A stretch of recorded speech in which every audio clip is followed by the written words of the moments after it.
Afternoon. I'm very happy to be with you here today.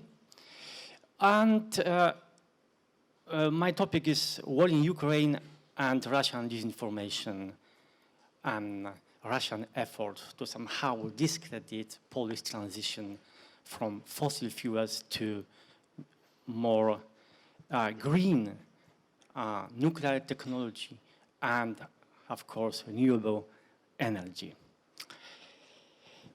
Basically, what I will do, I will present the results of my analysis of Russian and Russian Polish-speaking media, which, by the way, are now blocked in Poland since war in Ukraine broke 24th of February last year.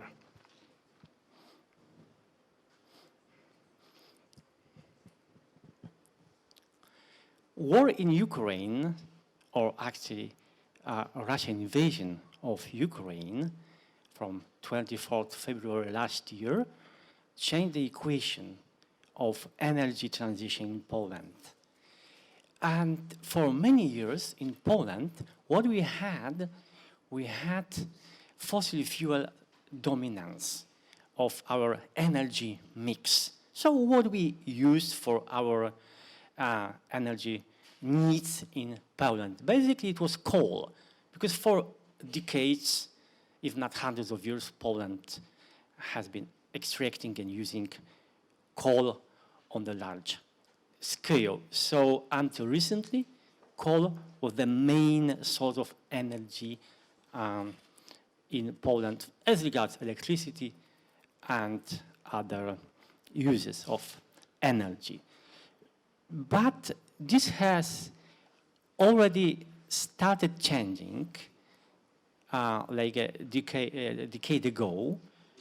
And we can say that it somehow it has been related already to what Russia did in Crimea in 2014 and earlier in Georgia. So Polish authorities decided to somehow disconnect Poland from Russian energy dominance. Yes, as Poland had been buying much of its energy from Russia. I mean gas and also oil, but basically gas. So we had rather cheap gas from Russia, as other countries in central and eastern Poland also had, and some of them still had. And but on the other hand, we saw already when Russia interfered or invaded Georgia in 2008, and later when Russia annexed Crimea in 2014, that actually we had to do something with this Russian dominance for one simple reason.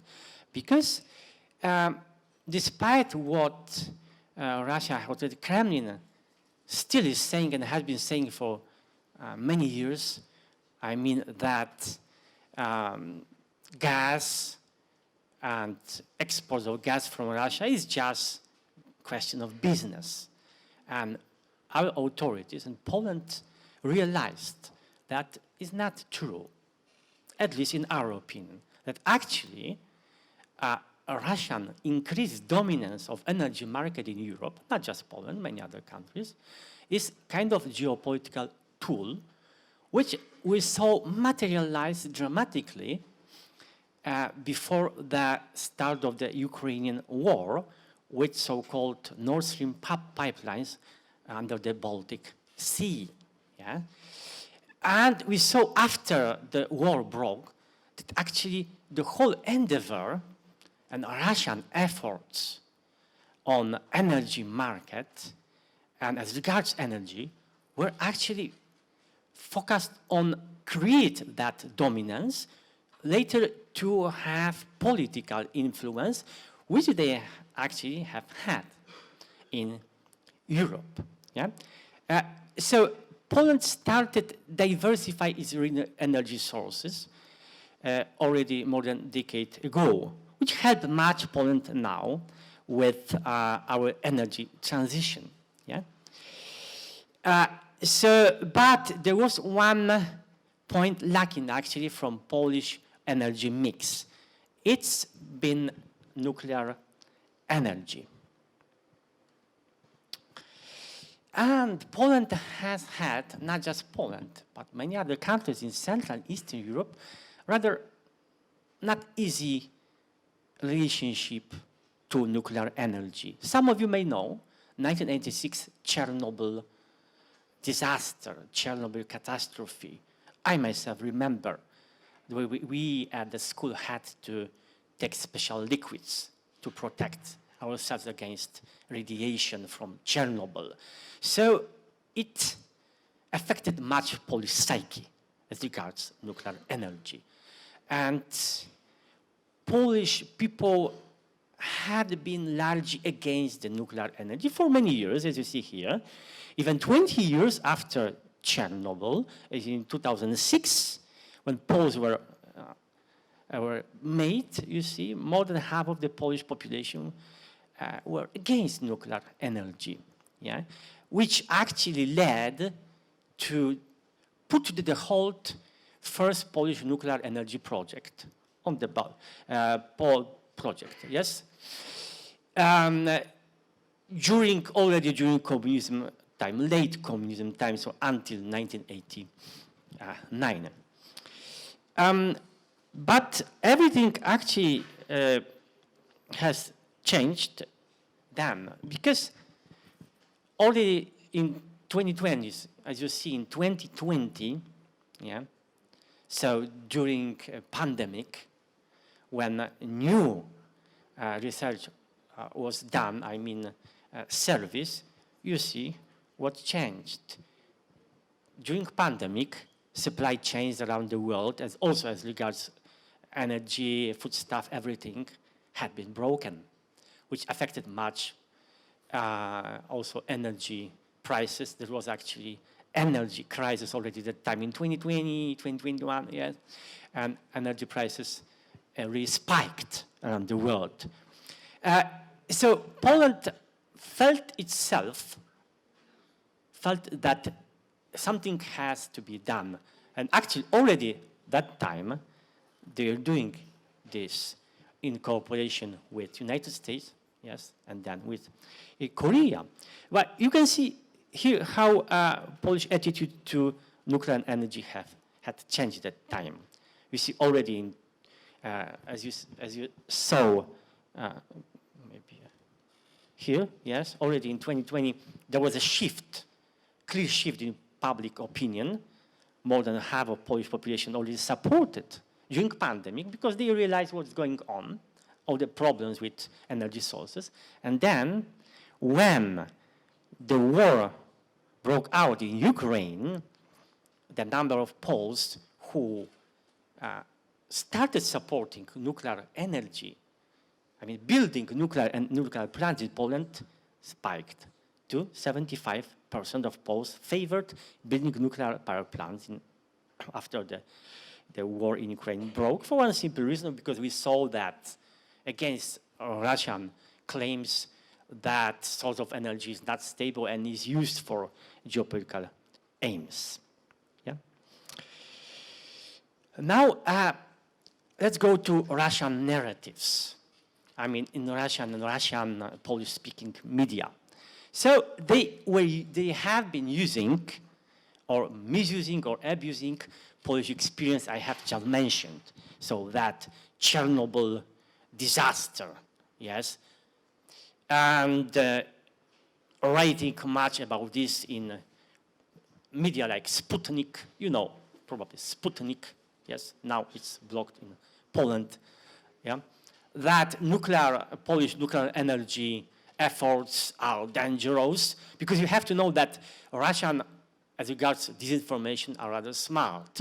And they don't use one single narrative. They use many narratives sometimes, not sometimes, very often, opposite and contrasting narratives about everything virtually, including nuclear energy and renewable energy. Yeah, sometimes they say in Sputnik that nuclear energy is the only stable way of providing energy to consumers. On the other hand, sometimes they say no, because it's very dangerous. It depends what they need to achieve. Yeah.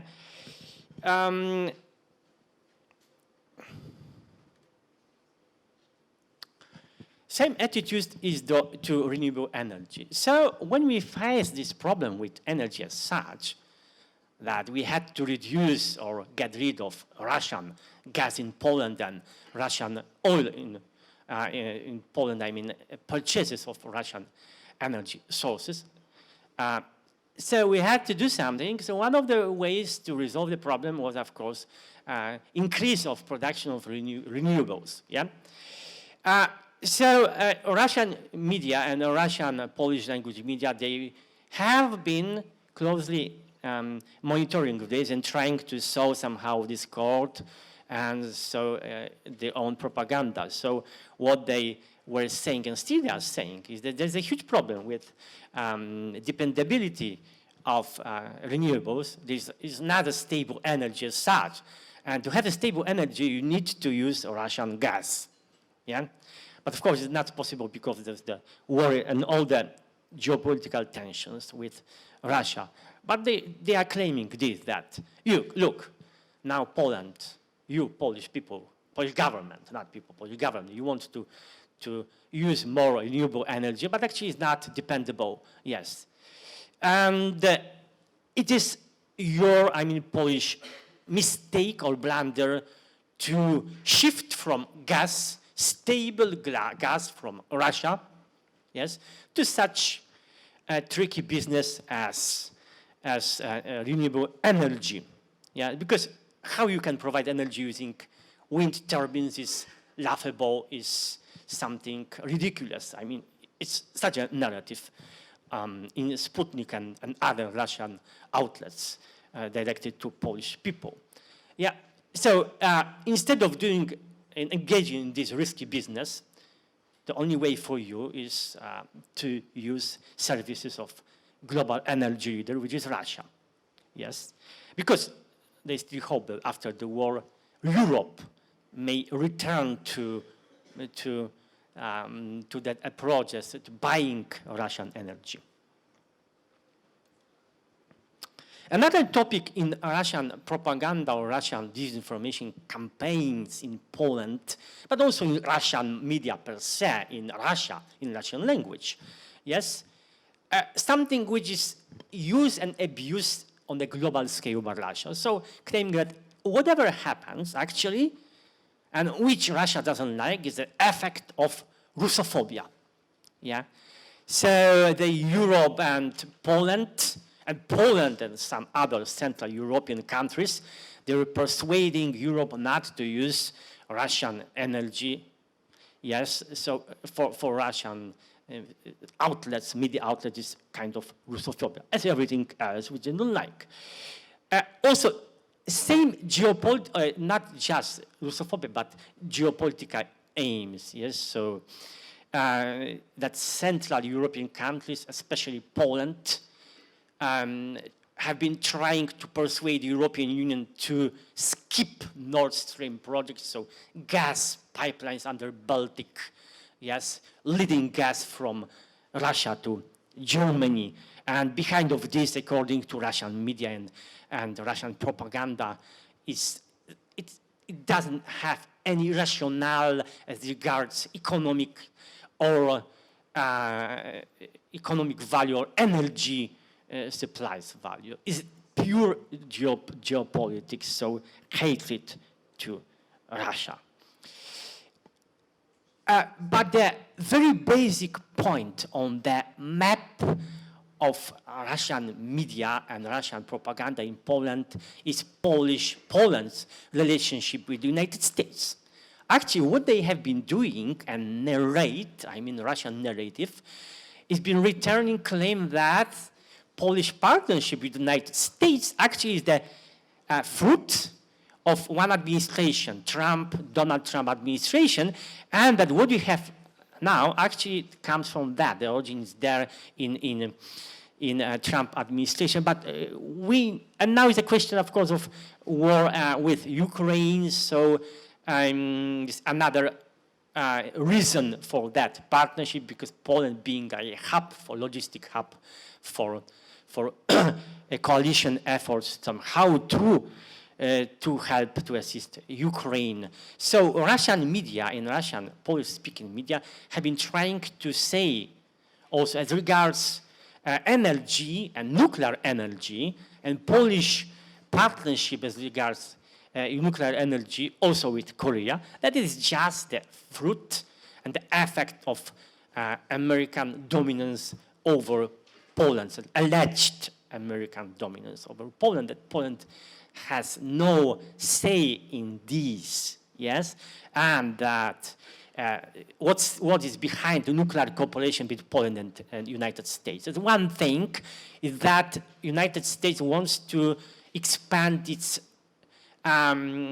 export its nuclear energy, nuclear projects and nuclear plants around the world. They want to sell this, they want to benefit, they want to get money from Poland too. And there's another also issue that they want also to use European funds for this. This is why they want to build nuclear plants in Poland, because they want to get money from European Union for doing this.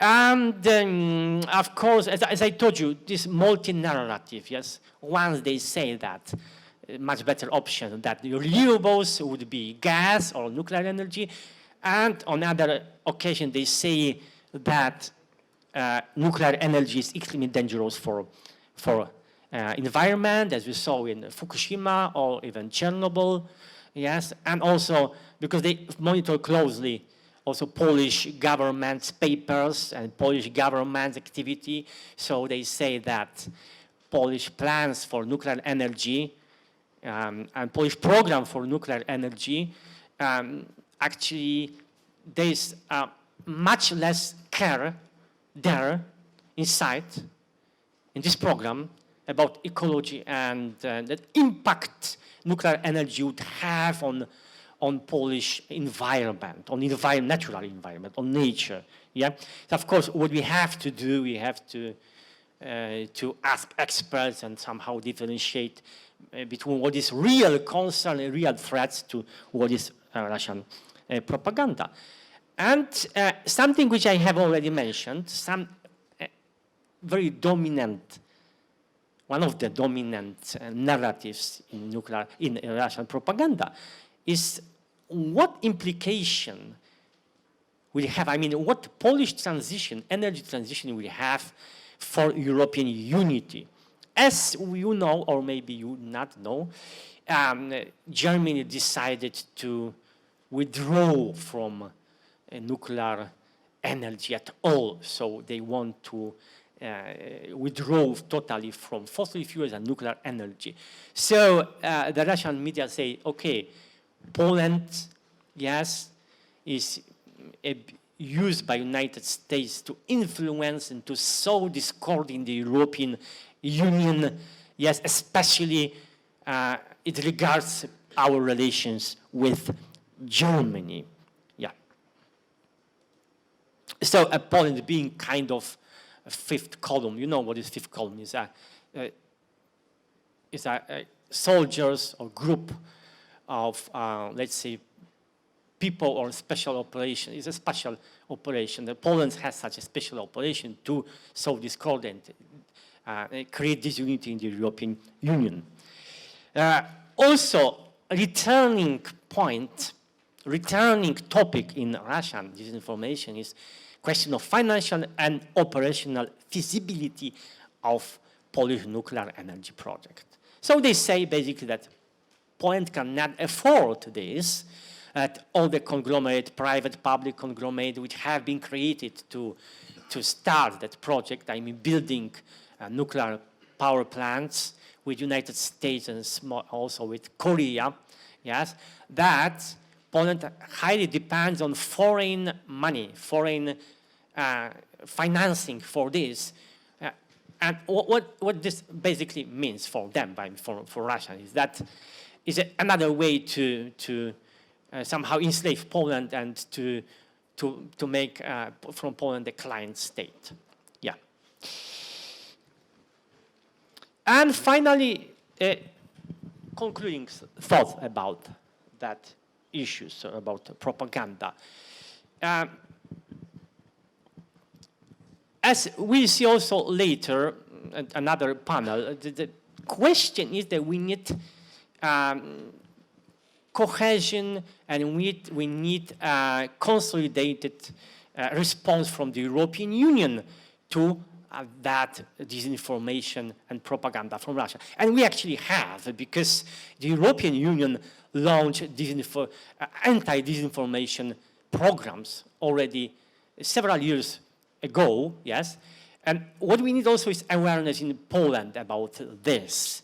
Because it's not just Russian media or Russian Polish-speaking media that troll farms, which actually use social media to sow disinformation in Poland about energy. Yeah? So we need such a consolidated efforts, and actually we have this effort. Maybe it's not enough, but Poland now is completely aware, and Polish society, we need to do more. We need more projects, yes, including cyber security, yes, to protect ourselves against that dangerous Russian disinformation. Thank you very much. Thank you very much. Thank you to our partners from the European Union, but also from the region, from the Montenegro, for organizing such a very interesting conference.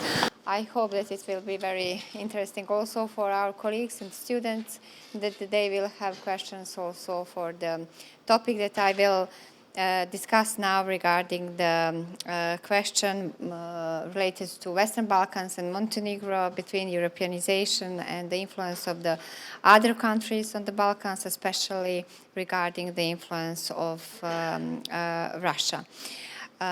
Well, you probably know that among numerous actors who play significant roles in the democratization and the democratic consolidation, the European Union still takes a special place. And I think that you represent a very important democratizing factor of the region, and is conditioning of EU acceding states to observe democratic standards, norms, and values by promising full membership, but also promising material help to the countries in the region. There is a wide variety of EU mechanisms for influencing the Europeanization of the acceding countries, from determining normative and institutional arrangements which are to be met or implemented, to financial and technical aid defining the criteria in the negotiation process and evaluation of their fulfillment, conditioning the progress in negotiation process with a prior meeting of the criteria, but so many other and specific measures. On the other hand, the EU strives to minimize the chance of future entrants being politically unstable, as well as economically burdensome for the Union through its condition policy. However, special attention should be paid to the issue of the presence of EU impact on the internal processes in the EU acceding states, considering the trends of democracy undermining in almost all countries of the region, despite the integration processes spanning over several decades. Regarding the critical role of the European Union and Europeanization process, many Western Balkan countries have been stagnant in recent years, while some are taking a step backwards in the reform processes.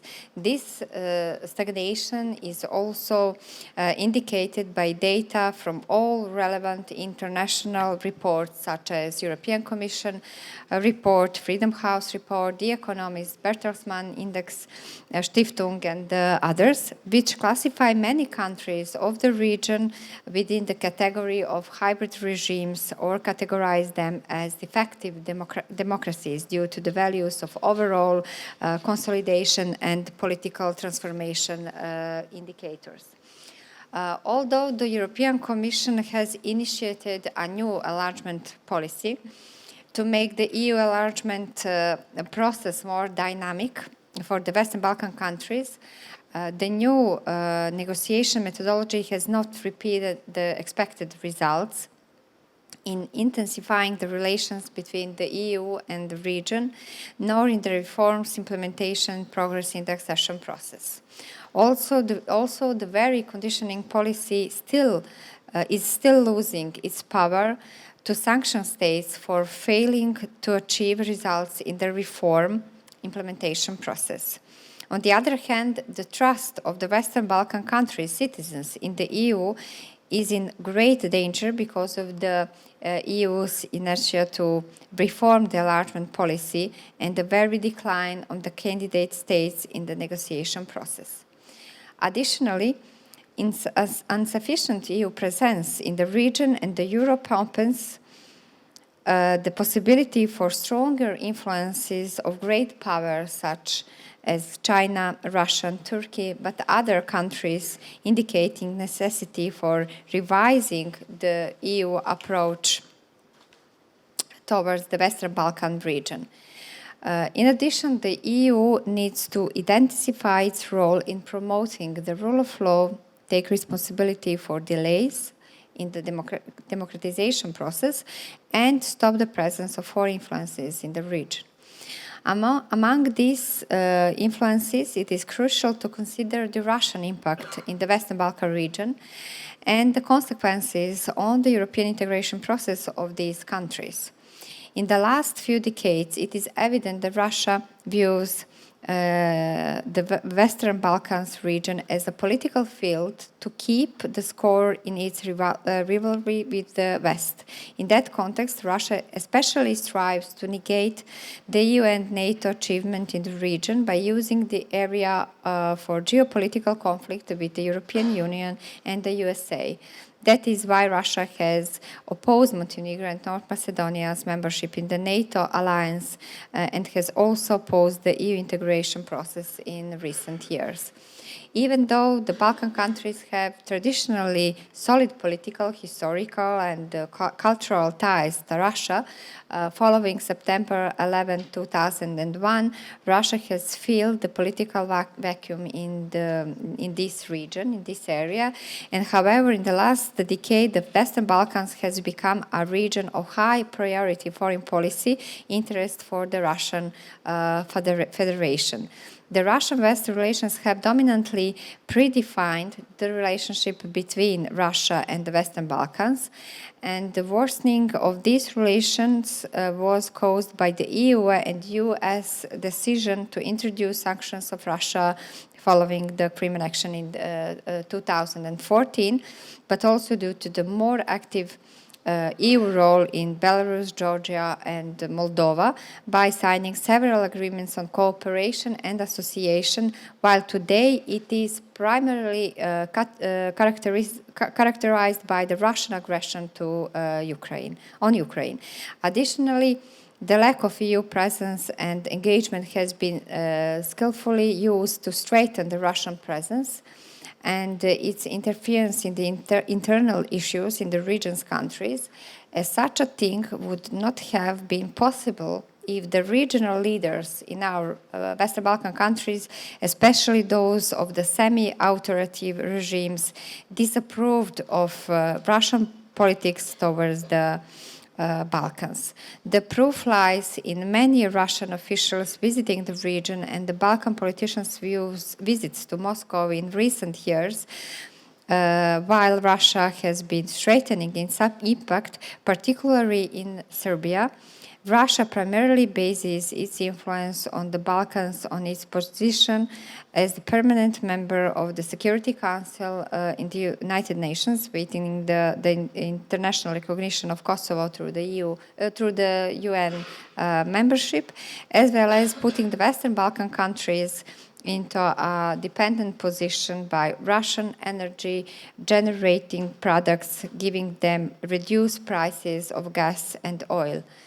Furthermore, Russia also uses different channels of influence in the Balkans, such as supporting religious organizations and supporting different media with a dominantly anti-Western affiliation, backing up right-wing populist parties that oppose the Western Balkan relations with NATO and promote an anti-European narrative. It will be enough for me in this part so we can discuss with students and other panelists these issues during the session after presentations.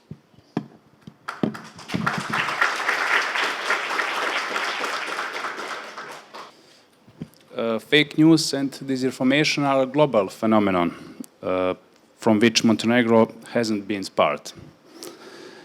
In the age of the digital era and the spread of social networks, information is transmitted quickly and it's easily accessible to a wide range of people. However, with this increase in the availability of information, there has also been a rise in fake news and disinformation. Montenegro, like many other countries, faces the spread of fake news that can have serious consequences for our society. Fake news is often used for political purposes in order to shape public opinion, destabilize the current government, or manipulate elections. They can polarize society, cause mistrust among citizens, and create an atmosphere of confusion and insecurity. Disinformation is also used to spread fear, intolerance, and hate, and often focus on ethnic, religious, and political divisions within society.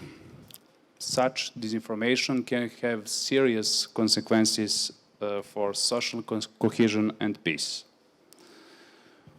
One of the challenges in the combating fake news and disinformation in Montenegro is the lack of media literacy.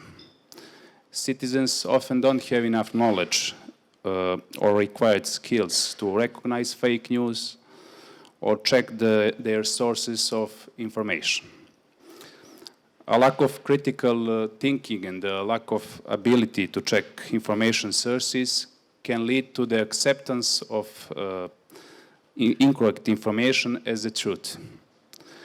People often accept information that confirms their existing views without critically considering opposing points of view. Also, the speed with which information spreads through social networks makes it difficult to verify its authenticity. However, Montenegro is taking certain steps to counter this problem. There are civil society organizations that deal with media literacy and work to educate citizens on how to recognize fake news. Also, the media are aware of the responsibility in the fight against disinformation, and to a significant extent, they try to check information before publishing it. Likewise, the government of Montenegro is aware of the problem of disinformation and is taking measures to suppress the spread of fake news. The introduction of regulation regarding digital media and online platforms is one of the steps being taken. Also, it's cooperating with international organizations and other countries in order to exchange experiences and best practices in the fight against disinformation. Considering the specifics of Montenegro as that of multi-ethnic and multi-confessional state, the influence of regional media can be significant. These media often play a key role in shaping the perception and informing citizens from surrounding countries about events, political issues, economy, culture, and other aspects of our society. Here are a few key factors that affect the presence of regional media in Montenegro. The first one is ethnic and religious identity.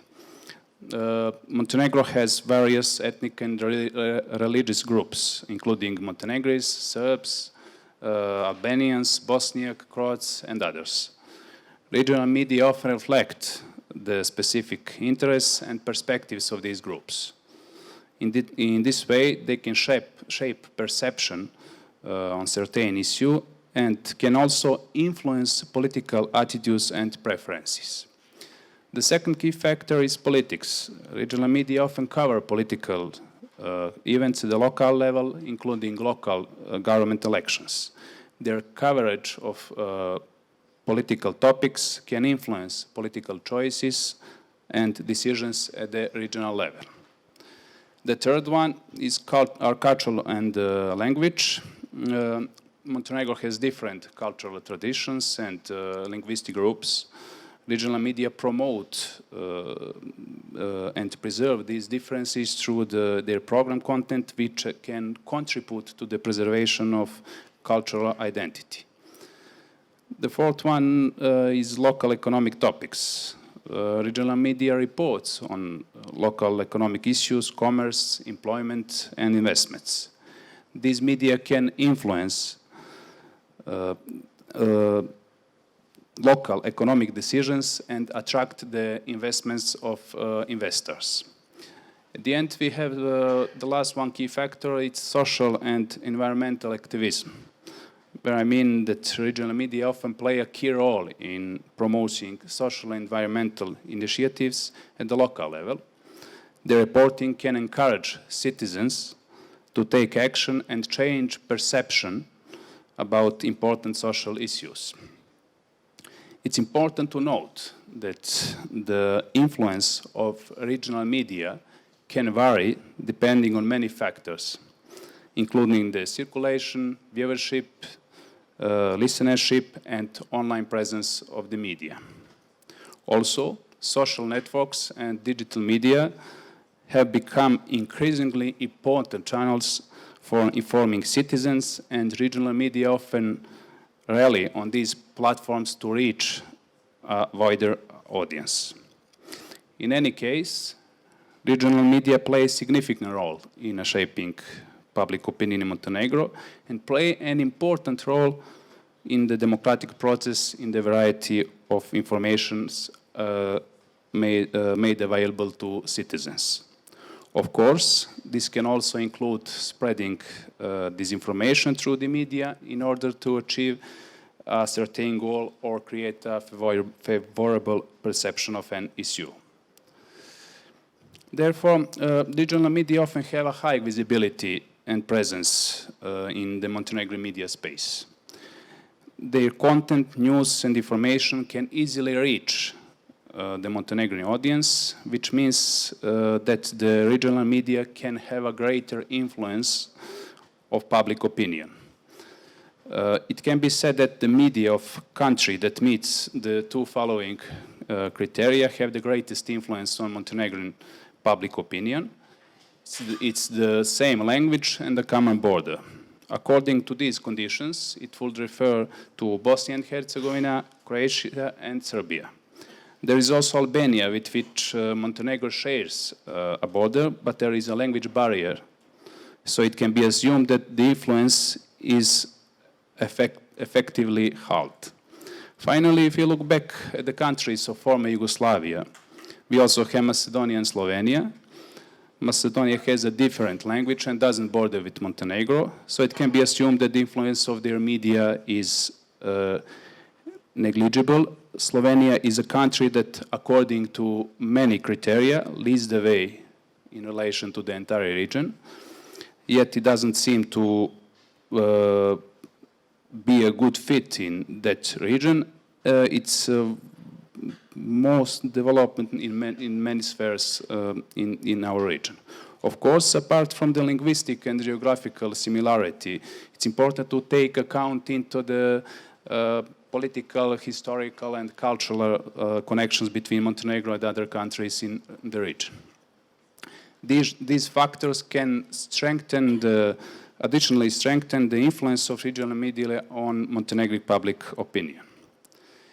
Two important facts should be highlighted here. The first refers to the fact that external influence and the placement of fake news are not phenomena specific to Montenegro only, but are present in many countries around the world. These challenges can be particularly pronounced in the age of rapid information exchange through the internet and social networks. The second of the two facts would be that the influence of the regional media is not necessarily negative or focused on the spread of fake news and disinformation.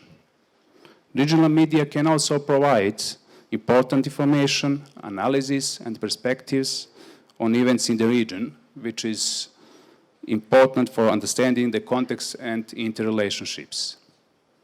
Nevertheless, there is a real and great possibility that some regional media may spread fake news or disinformation that can significantly influence Montenegrin public opinion or political processes. In order to face these challenges, Montenegro has taken steps such as improving the media literacy of citizens, promoting media transparency and responsibility, and strengthening the capacity to recognize and suppress disinformation. Additionally, it's important for citizens to be critical and check sources of information in order to protect themselves from the spread of fake news and disinformation. At the end, I have some proposed solutions for these problems. One of the proposed solutions would be a systemic approach that can be crucial in solving the problem of fake news and disinformation. Therefore, creating a synergy of state institutions and establishing a strong framework that protects media independence can be an important step towards curbing this problem. It's crucial that the systemic approach is not limited to just one political period or government, but to reach a broad consensus on the importance of media freedom and the fight against disinformation. Continued support and engagement of civil society, academic institutions, and international organizations can also be helpful in creating an environment that supports media independence and the fight against fake news. Finally, it's important to emphasize that this is a complex problem whose solution has only been partly tackled in Montenegro. It requires a comprehensive approach that includes changes in legislation, education, media practices, but also in citizen awareness. Thank you for your attention.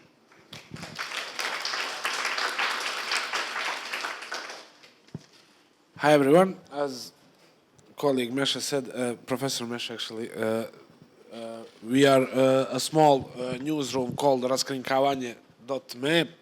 We are a fact-checking platform that was founded by Center for Democratic Transitions or Transition, or CDT, as you perhaps know it from the media.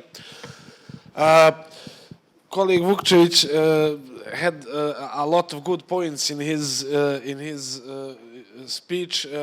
So first I'm going to refer to him.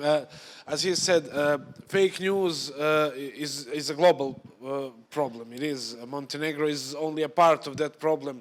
The thing is that most of really developed and really democratic countries have developed the way to combat fake news. Unfortunately, Montenegro does not that. Our authorities don't even acknowledge that this issue exists. You know, we don't have media strategy. We don't have media laws. Disinformation as a term isn't mentioned in any of the laws or media strategies or anywhere, which gives enough, shows enough that authorities are not particularly interested in fighting fake news and disinformation. And as you see, politicians prefer to use fake news in their fights, in their political quarrels and such. As I said, we're a small newsroom and we do fact-checking. We do the most basic fact-checking. We search the entire media and social network area in Montenegro, and not only in Montenegro, but in the entire region, as we share the same language with the region. We cover a lot of ground, and we analyze articles published in media, and we also analyze posts on social networks. As we are part of the third fact checking program of Facebook, if you ever saw a label over some post on Facebook saying false information, we did that. As I said, we cover a lot of ground, not only Montenegro, because, as I said, disinformation know no borders. You know, the thing that is specific to Montenegro is that our own media here from Montenegro are rarely the producers of fake news. Rarely, they're mainly used, to share the false news and disinformation, as the most of false content arrives into Montenegro across the borders. It comes from mainly from Serbian tabloids, and but Bosnia and Croatia are right behind Serbia. When we met our friends from Poland, actually, first time, Kamil and his team, they were surprised of how many actually news have we debunked that concerns Poland. You know, if you ask some of the tabloids and social media groups from Serbia and from Montenegro, Poland has invaded Ukraine at least like 5 times already, and have made deals to split the Ukraine with Hungary, and they couldn't just believe that we have so much fake news about Poland in our language here. So this shows us that disinformation really knows no borders. It crosses the languages, it crosses the countries, and it really affects the decision making. It really affects, when someone says we're here in a windowless room. When someone says it's nice weather outside, you might go in a shirt and it's raining. You know, that's you base your life decisions on information, and when you base your life decision on false information, you can get screwed. The thing is, as I said, disinformation in Montenegro mostly come from surrounding countries. Raskrinkavanje works for 5 years, and in these 5 years, we have rated as false. In the first place is Serbian tabloid Alo, then Novosti, then Kurir, and then we have our own pioneers here, IRES and Borba, who are the biggest producers of false news based in Montenegro. Disinformation comes, they come in waves. They come with the big events. Unfortunately, in the last couple of years, we have some really big events in the world, in Montenegro also, starting from COVID, where we had a huge wave of disinformation. Then we had a huge wave of disinformation about COVID vaccination. Then invasion of Ukraine came. Then we had also a big surge of disinformation in that time, if I remember correctly, in first 150 days of Ukraine war, there were more than 1,500 fake news about Russian aggression in the entire region. So imagine now it's well over a year of war. If in first 150 days there are at least 10 disinformation a day about Russia and about Ukraine and war in Ukraine, imagine how many disinformation has been spread till today. And as I said, main source again, even in those disinformation was not here in Montenegro, it was actually, you know, the pro-Russian or Russian government controlled media as Russia Today, as Sputnik, and then local web portals take news from them and spread it around. Now we had elections. Election always cause mass disinformation, really, you know. It all starts from political parties who spread their narratives to win voters, to you know, to get to the power. And of course, we have a lot of fake accounts on social networks, so-called bots, that spread those kind of disinformation. And now, in the last time, as you're well aware, as the census of population is coming, the main topic of disinformation is census. You know, the political side of it, who will be which nation, and there's a bunch of disinformation about that. Even some political parties are spreading disinformation, and this is when it comes political happenings in Montenegro cause the surge of inside disinformation that are not coming across the border, but still.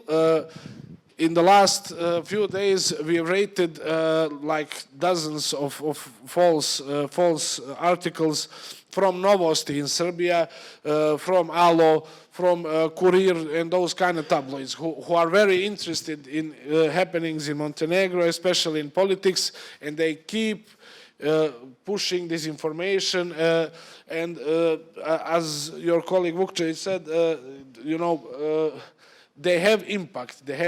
You know, people make the judgment, because I don't know how much you follow the statistics of media. Recently, there some of Viesti, I think, published, you know, that they are the most visited web portal, and on the third and the fourth place are bought by an Inforce, and that's only with domestic. And when we go regional, I think that Kurir is second most visited. I'm not sure in this data, but I think it is correct that Kurir is second most visited web portal in Montenegro. So, you know, that shows you the impact of regional news in Montenegro. And not to, I will cut it short because I think we're well over the time. The thing is that our work really has impact. In which way?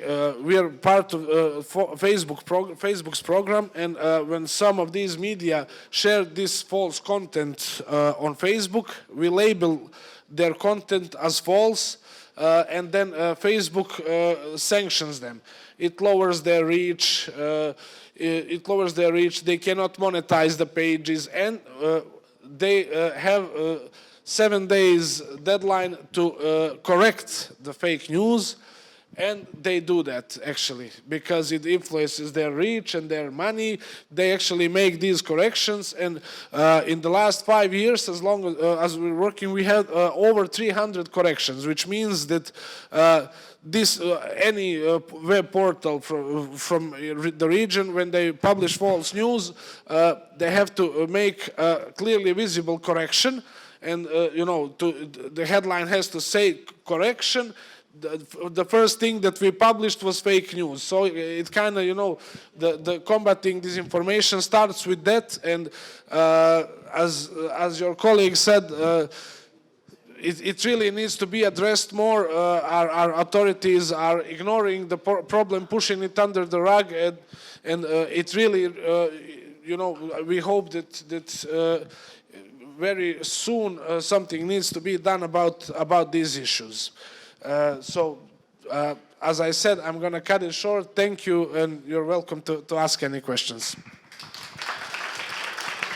A continuation, because when we stopped, I was talking about Russian disinformation in Poland, in general, Russian disinformation about Polish energy project. This time, I'll talk about our efforts, Polish efforts. It's got Polish institutions, yes, to fight propaganda and disinformation, not just Russian, but all propaganda and disinformation, all kinds of them in Poland. I'm doing this instead of my distinguished colleague Adriana Śniadowska, who couldn't come because she got sick, unfortunately. So what's the background? As I told you before, we are a target of disinformation from Russia. But to be sincere, to be frank with you, we have also enough disinformation of our own production in Poland to make our life not very easy. Yeah, but I think the same situation is in all countries. Maybe also in your country, in Crna in Montenegro. Of course, all of this has intensified, as I told you before, due to pandemic, with all kinds of conspiracies, not necessarily of foreign production, but of course also, yes, and when the Ukrainian war started. Here is something very interesting, some data. We like data. There was a survey made by NASK, so Polish Internet Users and Polish Research and Academic Computer Network, and here we have results. This research was about disinformation, how it actually impacts our daily lives. I mean, internet consumers in Poland. You can see here the results. Over 50% of research people, surveyed people, have encountered disinformation recently, this year. And what is even more important, as much as 35% come across false information once a week or more. Yeah. Yes. Other results of that survey, what are types of and sources of this information. Here you can see types. So fake news, trolling, so trolling farms, but not necessarily trolling farms. Also, as I told you, also our own netizens are doing this, unfortunately, but also Russian trolls and trolls from other countries. And another type is fake accounts on social media. This is a real plague, like pandemic or endemic of internet, which is affecting much. I would say is the biggest problem. So fake accounts on social media. An even bigger problem is that we share. Sometimes we just see something which is sensitive, we share. We don't check, we don't fact check, we don't have time because we are just consumers, we are not expert, and this actually may impact on us hugely on other internet consumers, on netizens. Another type was photos, but I mean images, manipulated images, yes? And what are sources? Of course, news portals. Yeah, because what's the problem? We live in a time where journalism is flourishing and is in crisis in the same time because we are flooded by information every second, and journalists have to somehow to digest it. They don't have time to verify sometimes because it's like flowing information second by second, so it is a problem. So news portals, Facebook political pages, Facebook as such, according to some analysis and research, young people like you get information about the world, like 63% of their information comes from Facebook. Maybe it has changed now, but it was like last year. And discussion forums, yes. Main targets. Polish government and Polish government institutions, all kinds of institutions, including critical infrastructure, which is actually under government control, of course. Opposition parties, education system, and teachers, government, coalition parties. So everybody is being, as regards our political class and our institutions, are impacted by this. But unfortunately, what you see is are responses from people who have been surveyed, researchers, so asked. So they also told that a source of information are politicians themselves, unfortunately, yes, and not just Russia or anybody from abroad, yeah. So because we are faced with such a problem as disinformation, internal disinformation, misinformation, and disinformation from abroad, we have started some concentrated efforts to fight this in Central and Eastern Europe. Yeah, as you see, Central and Eastern Europe unite against disinformation. So there was a meeting in October, just recently, yes, 5th of October this year in Warsaw.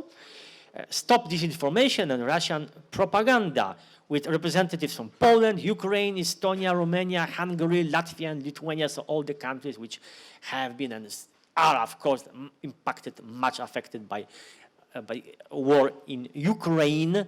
Yes. So what actually, I know that I should do it quickly. We are, yes. So what were results? A report, actually. Yes, we had 60 recommendations. Yes, and these recommendations are about this, that state and our institutions should engage more in fighting disinformation. We should employ much more European regulation as regards disinformation, yes. And what is important is awareness. We're still lacking awareness among population. Yes, we need to educate us more, especially young generation. Yes, and also what is important is something which sociologists and psychologists research. So how it actually impacts us and how to counteract, I mean, as regards education of in school institutions and other institutions. Also our Senate, which is upper house of our parliament, had such a meeting this year in March about counteracting disinformation. Yes. What are recommendations?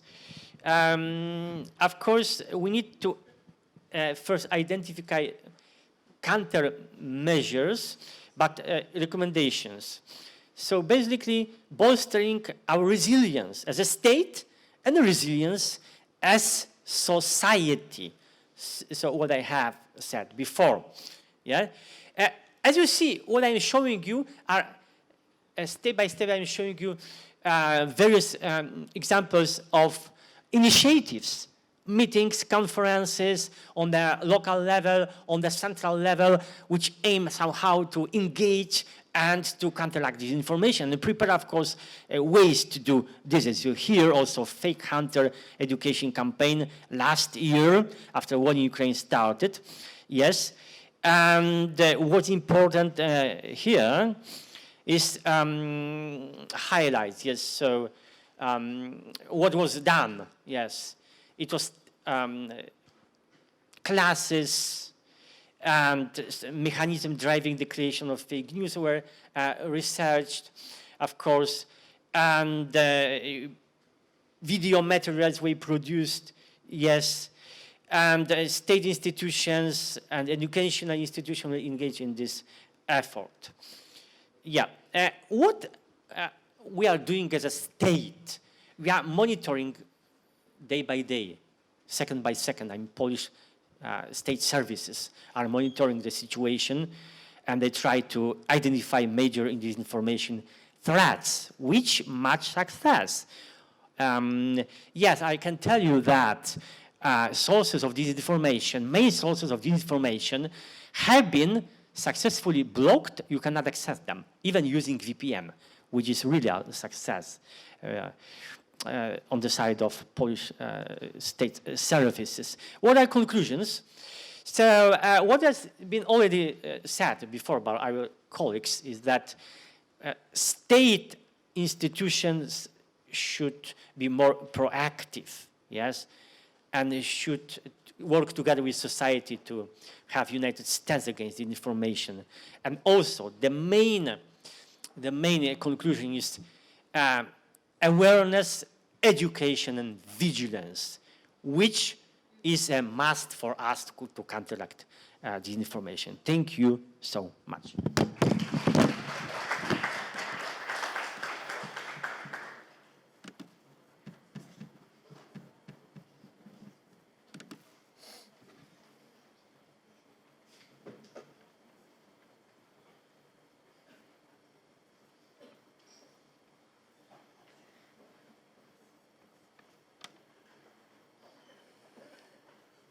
Thank you, Dr. Surdel. Okay, thank you very much.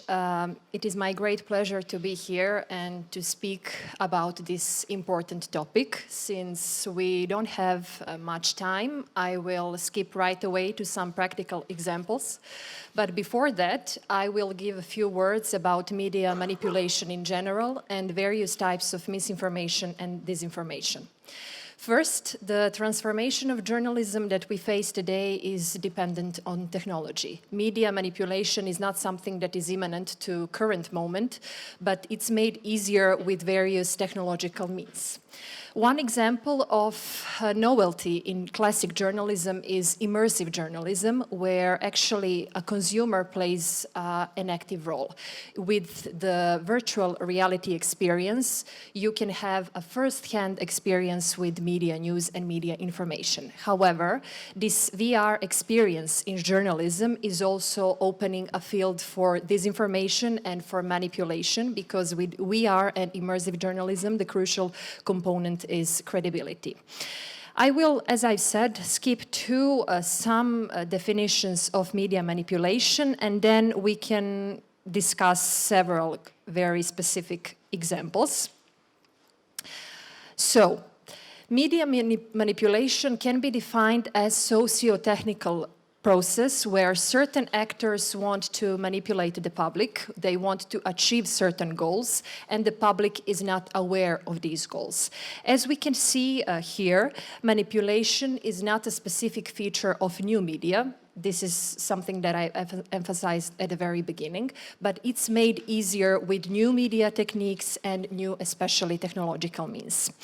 Here, at the first image, we can see that already in the 17th century, people were spreading some disinformation and misinformation. We will see the difference between the two. So they were trying to prevent disinformation that was spread. On the second picture is one fake story that was published in the 19th century, actually is in 1835, I'm sorry, and it's called The Great Moon Hoax. One journalist from New York, The Sun, actually used the authentic statements of one very famous American astrophysicist, and he falsified his scientific findings, and he published a fake story about the new life on the moon. So he described that new creatures on the moon have wings and that actually we have some other form of life in the moon. So this is one very early example of fake news, and it is important to see that, as I've said, media manipulation and some various forms that we have of disinformation are not specific to this moment. They exist for a very long time. Since I will focus this presentation on post-truth era, it is very important to explain what post-truth era actually is. You can see that Oxford Dictionaries named post-truth the word of the year 2016, and this is the year when American presidential elections were held. And one specificity for post-truth era is that media now are affecting our emotions. So they are trying to find some subtle techniques to affect our and to evoke our emotional response to various media stories. So the purpose of post-truth era is to absorb the media information, not to evaluate the media information, not to critically assess the media information, but actually to absorb the media information. I will speak from a theoretical point of view what types of media manipulation exist, but we will also see some practical examples and how hard sometimes it is to debunk some disinformation or fake news. So first, misinformation is false or inaccurate information which was spread without a clear intention to deceive. Disinformation, on the other hand, is the same, false and inaccurate information which is spread with an intention to deceive. So for an example here, we see one article about Emmanuel Macron, which was published near elections in France, and one fake website published the information that Emmanuel Macron was Saudi Arabia's preferred presidential candidate. And this was an information that was shared by a cousin of Marine Le Pen, who was a counter-candidate to Macron back then. It was shared on Twitter. So this is one pure example of disinformation, false or inaccurate information which is spread with an intention to deceive. Now, when it comes to misinformation, we can easily understand what misinformation is if we think about certain crisis situations, terrorist attacks, some accidents, coronavirus, when journalists do not have enough information, but they want to publish the news very quickly, because this is very important. As someone has an accident here in Montenegro, the media will publish that information as soon as possible, but they maybe publish inaccurate information about the number of people who are dead or who somehow are affected by that accident. So misinformation is still false and inaccurate information, but without a clear intention to deceive. There are several types of disinformation and misinformation, of course. You can see it here. So fabricated content is completely false content that doesn't contain any of the true information. Then we have manipulated content as genuine information that has been distorted, like a sensational headline or some clickbait. Imposter content, impersonation of genuine sources, or when we use the branding of a certain established agency. Then misleading content, misleading information, which is something that is clear by its title, is in information that it's a comment which is presented as fact, and false context information that falsifies the context of certain news. Other informations that can be also misused in the media are satire and parody. These are humorous but false stories which are spread as true stories. Then false connection, when headline doesn't connect to the gist of the story. Sponsored content, when PR is disguised as editorial content. Propaganda, which is content used to manage attitudes, values, and knowledge. And this is the favorite one by politicians. And error, which is a mistake. The last one refers to misinformation mainly. Now we will see one example of fabricated content. So we will see one website. This is ABC News, Australian media. So one website is authentic, another one is fake. So I would kindly ask you to observe both web pages and to tell me which one is authentic and which one is fake. So this is one page, and this is another one. Which one is authentic and which one is fake? What do you think?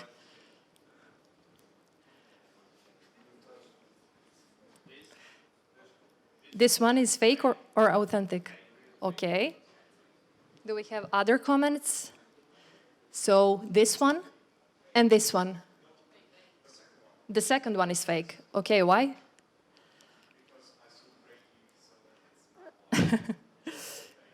Okay. So please, everyone who thinks that this one is fake, can you raise your hands? Fake, yes. So you are in minority, right? So majority of you thinks that this one is fake, right? This one is the real one. Okay, so this is fabricated content, and we can see how it is hard to recognize the information that is authentic. Now, we need some skills in order to recognize these informations. When we check web address, we can easily see if we have some digital skills, which is why information literacy is very important, that the website that has go.com is the authentic one, but the website that has com.co, which refers to Colombia, is the fake one. And this is contact information of the fake website. Of course, this is not authentic. False context. So now we will see one graph. This is a graph that was used by Senator Alan Peter Cayetano, which was senator in Philippines. And this graph showed a line to support his case for the war on drugs. So his line implies, as you can see, drastic drop of murder and homicide case rates in 2016. Do you see anything problematic with this graph and with this information? Do you notice anything that might be misuse of information?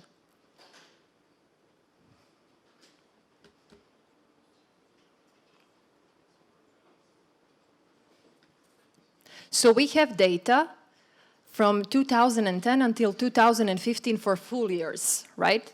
And then we have January to June, and the last one from July 1st until August 3rd. So the senator argued that the number of homicide cases dropped based on 1 month. So what scientists were actually doing before is to analyze the yearly data, but he used only statistics from 1 month to claim that the general number of homicide cases has declined. And this is something that also media used to spread false information. False connections. Okay. Fox News tried to show a change in the top tax rate if the Bush tax cuts expire. Can you see something problematic with this graph?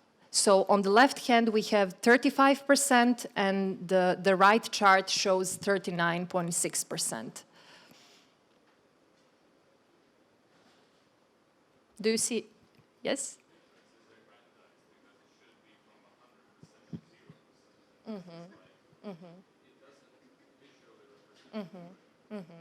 Okay, so we have 35% on the left, and if I didn't say the number, what would you say? Which was the number on the right hand? Okay, so it's visual distortion of the information. And propaganda. This was information that was published on fake website in 2016, which was very important for America and presidential elections. And we have information which was used to promote Trump's idea for making America great again. But with an in-depth analysis, we could see that this information was published actually 1 year before. So it was published in 2015, but not in 2016 when it was used by Trump. Manipulated content.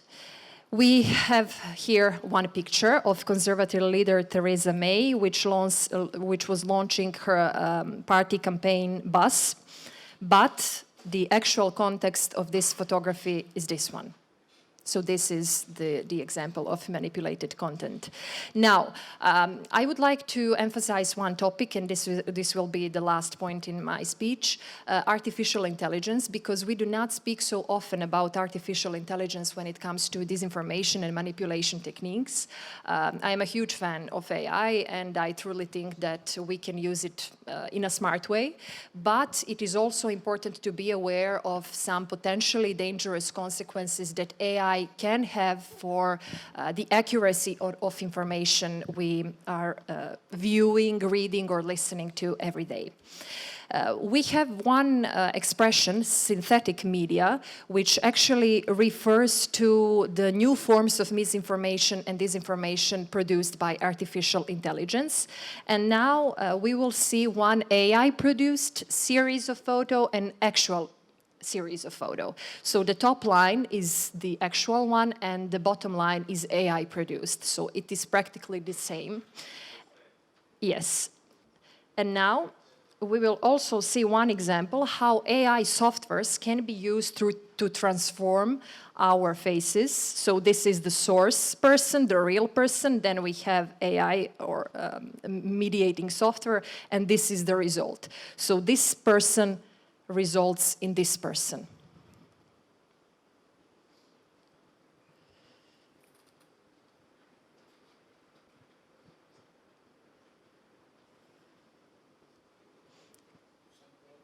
Can I play the video or?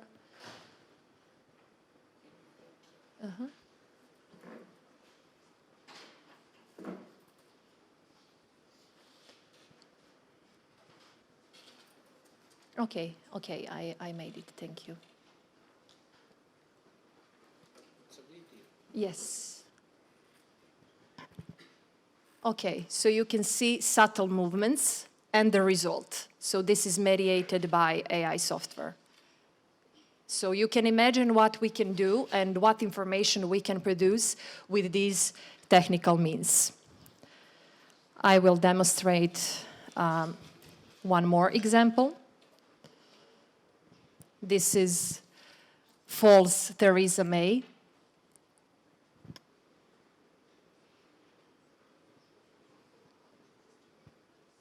Okay.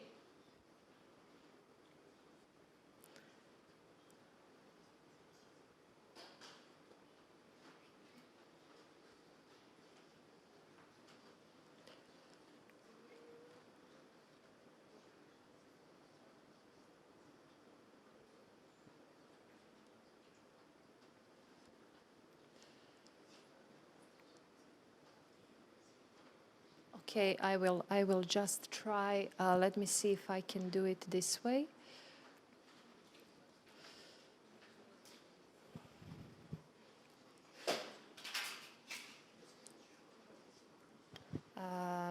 I think that we need sound, but they don't hear the sound.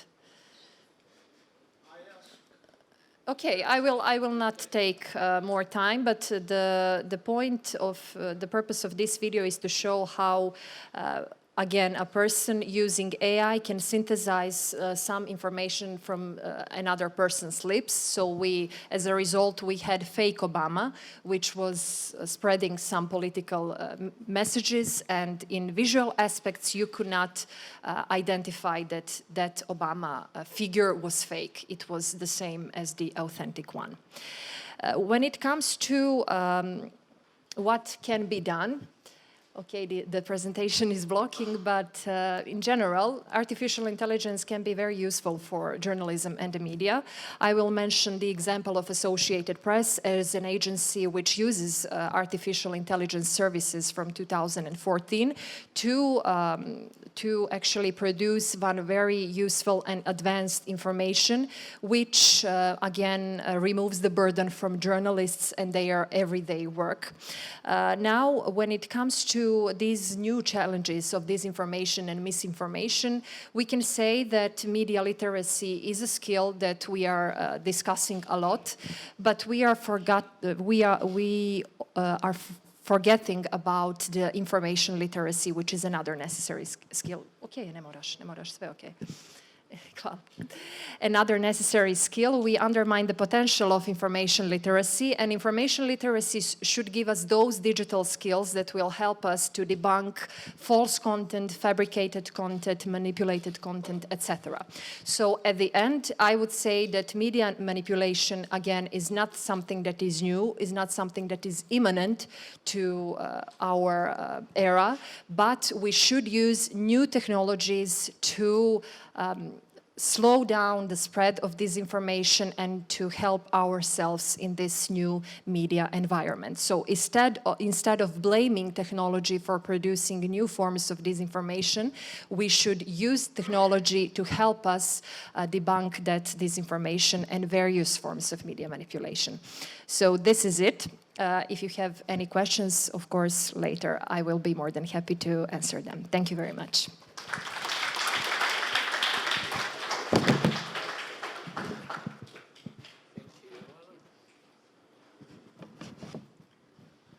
Interesting presentation. Now it's the conclusion for this conference. I ask Director of European Center, Dr. Zajackowski, to say for the conclusion some important messages. Okay. In this case, I would like to thank you for finding the time to be here today. I hope that it was useful for you, that you bring a lot of information. According to the last two presentations, we have 10 minutes for the questions for the Darwin and Giovanna. Please, who is the first? One. Second. No second. We have only one.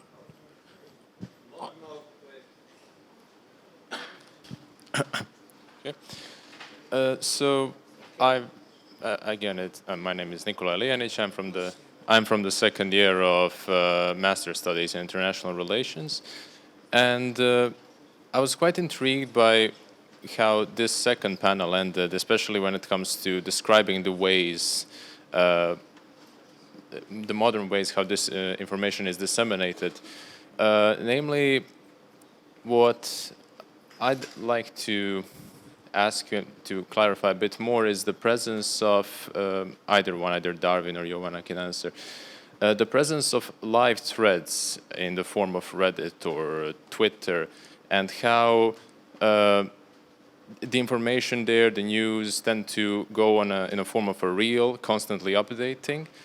For example, during this whole presentation, I was thinking about probably one prime example of misinformation that occurred yesterday, especially in relation to military disinformation, where a lot of us probably heard about the bombing of a hospital in Gaza, where allegedly over 500 people were killed. And that happened around 7 p.m. But as time progressed, more and more data was unraveled, more evidence was pointed. There were geolocators who worked on the Ukraine case, who implemented their skills and discovered that it wasn't as such. And yet, despite all of that, with just partial information, the impact was already set. There were protests last evening from Barcelona to Beirut. So my question is, how can we, as citizens and everyone, increase our literacy in a sense that we don't let partial information and rumors spark our energies, our sort of will for revolt, and just wait out until proper information has arrived? Thank you.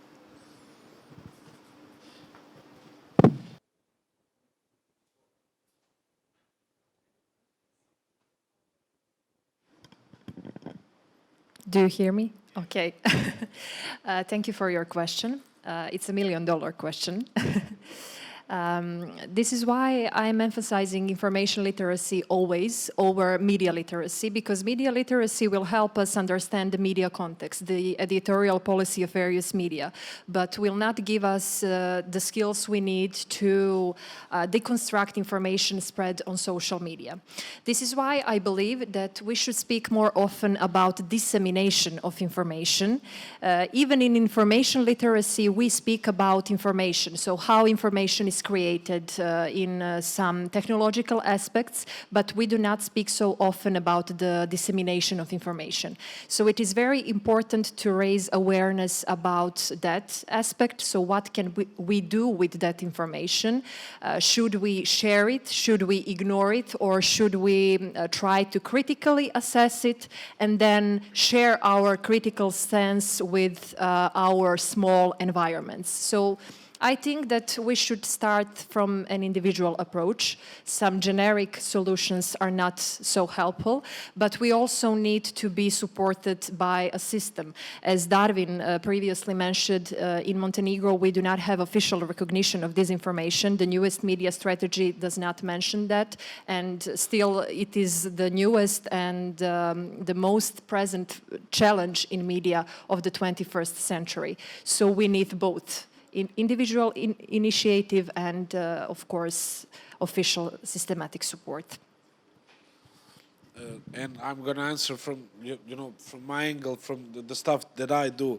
There are actually a lot of useful tools on the internet to, to filter out these things. You have a lot of different photo search engines like TinEye that can basically, once you upload the photo in that engine, it can show you every single time that the photo has been uploaded on the internet, and you can track the first time that actually the photo came to internet. So there are Google has a special toolbox where all the fact checkers from the world publish their articles, and you can type in the keyword and like Gaza hospital, and it will give you all the results of all fact checks on Gaza hospital. I mean, unfortunately we had a short time here, but we have some workshops with students and such where we show these kinds of, those are small things, like you have websites that shows you if the photo was edited by AI, or there are a lot of simple tools on the internet, and that's the only thing that I can tell to anyone who asks similar questions.